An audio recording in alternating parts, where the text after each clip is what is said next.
Meanwhile, the spotlight is firmly on Ayodhya as the Ram Mandir Trust holds what could be its most consequential meeting since the temple's consecration. This is no longer just about leadership changes, it's about restoring the confidence of millions of devotees after allegations of financial irregularities and theft are now casting a shadow over one of India's most sacred places. Former Chairman Champat has stepped aside. Investigations are underway and the focus is now shifted to the man expected to take charge, Bajrang Bagra. A chartered accountant from Rajasthan's Sikar district, Bagra brings decades of administrative as well as financial experience. He currently serves as the International General Secretary of the Vishwa Hindu Parishad. He has previously headed NALCO as chairman and served as Director of Finance at NALCO and Rights, and has also led the Ekal Abhiyan. But the bigger question remains, will a change at the top be enough? With arrests already made in the alleged theft case, devotees are now demanding more than accountability. They want transparency, stronger financial safeguards, regular audits, and a trust that is beyond reproach. For millions, the Ram Mandir is not just a monument, it's a symbol of faith and civilizational pride. Today, the trust meeting is therefore much more than about appointing a new chairman. It is about ensuring that faith is protected with the highest standards of integrity, transparency, and public trust. Joining me on the broadcast is Rashmi Samant. She's a human rights activist, and we also have with us Rahul Ishwar, political analyst, on the broadcast. Let me begin with Rashmi. Rashmi, to be fair, some steps have been taken to restore the trust of the public, but I want to understand from your perspective, what more do you think is the larger expectation? Of course, Champat has stepped down. We already know who's going to be replacing him at the top of the trust. But as far as some of the critical information about the theft case is concerned, it wasn't just happening. It wasn't being led particularly by one person or one entity. It does require now a systemic look at how not just the Ram Mandir is functioning, but also how all Hindu temples in India are functioning. So Rashmi, I first want to understand from you, when we talk about the restoration of faith of people in the system, what would that essentially entail? Well, thank you so much for having me on this special broadcast. I definitely, like every other Hindu, am deeply hurt by what happened at Ram Mandir, and I do feel and acknowledge the fact that it is a symbol of a deeper systemic rot, and just replacing the heads is not going to be sufficient. There needs to be an overall overhaul as to how things are done, as to how accountability is carried forth by the leaders of such institutions, and how we as society have access to that transparent accounting of where the devotees' money goes. So I definitely feel that it's a great first step that the heads have been changed, because change happens top down for sure. Bajrang Lal Bagra ji is a man of absolute integrity, and I'm very happy that he is taking charge in such disturbed times.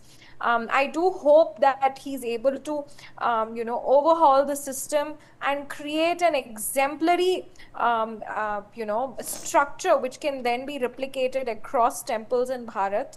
I know that this is a very challenging time, but it's hard times that lead to better outcomes when society as a whole holds the culprits to account, and better people can then bring in systems which can ensure that such things don't happen again. I mean, the fact that it happened is absolutely it is heartbreaking, and it is an attack on the faith of each and every Hindu.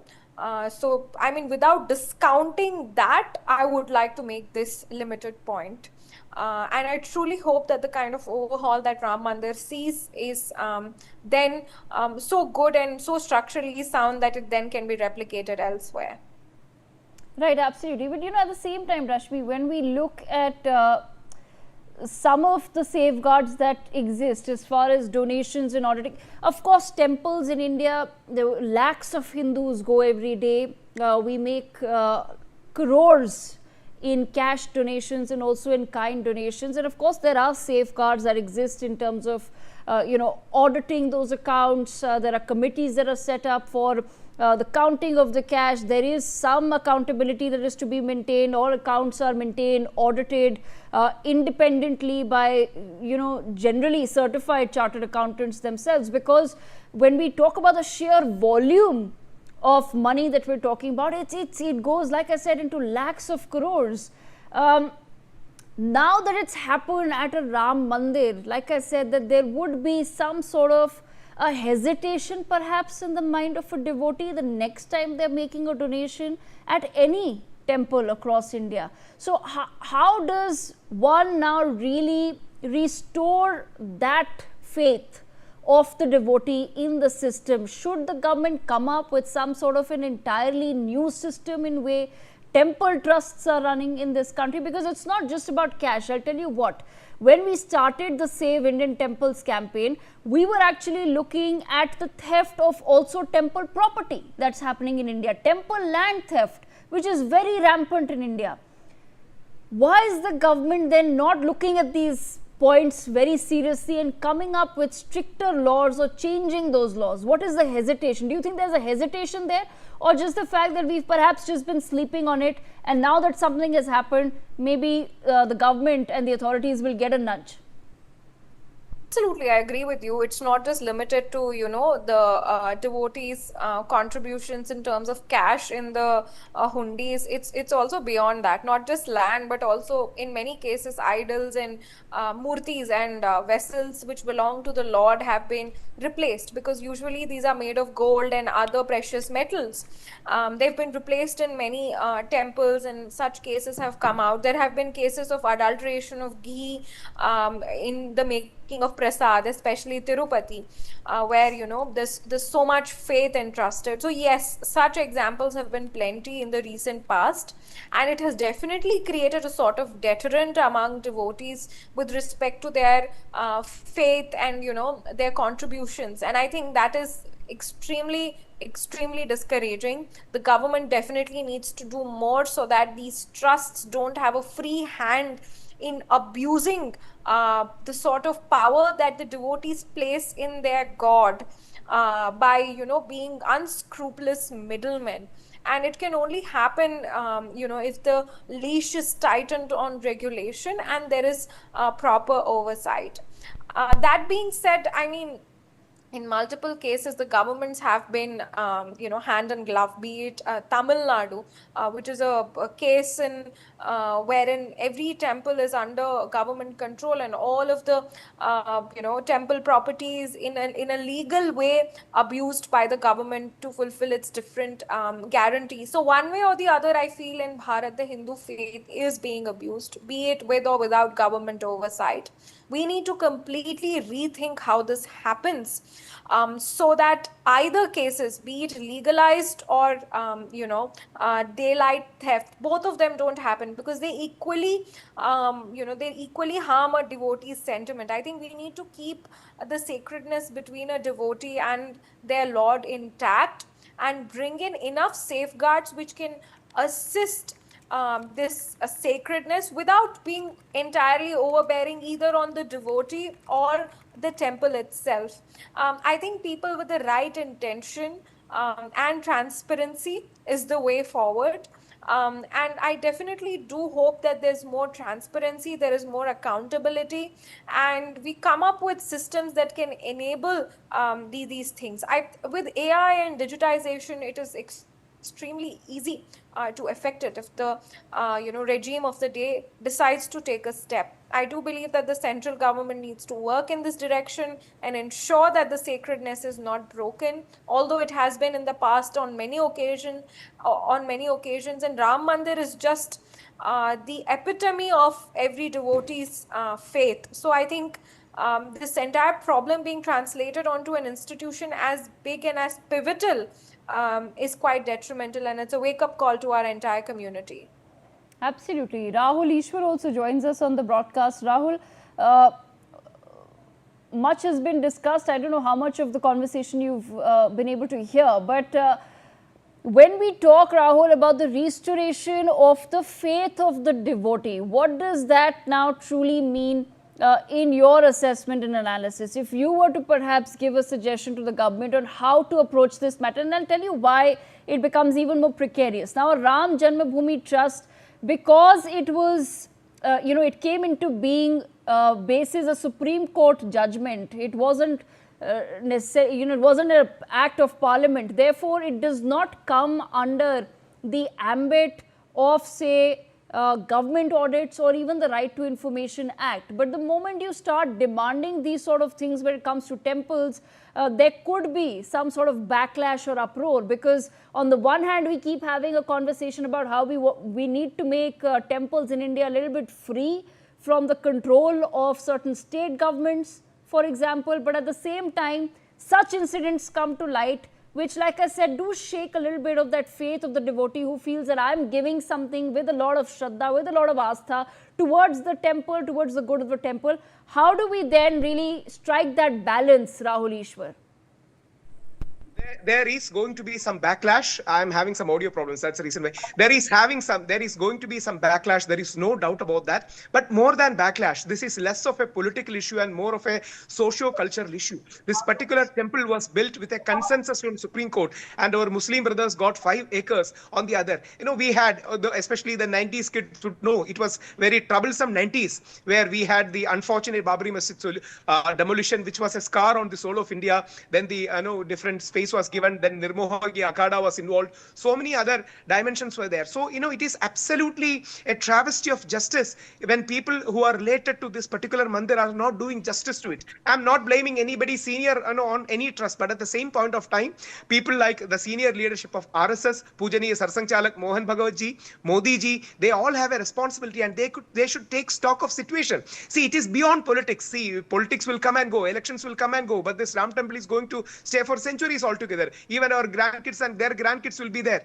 So there should be definitely some kind of justice to it, and I hope PM Modi ji will take stock of the situation and give a position on this.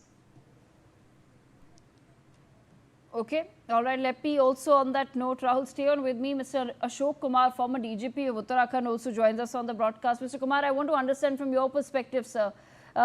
8 arrests have been made in the case so far.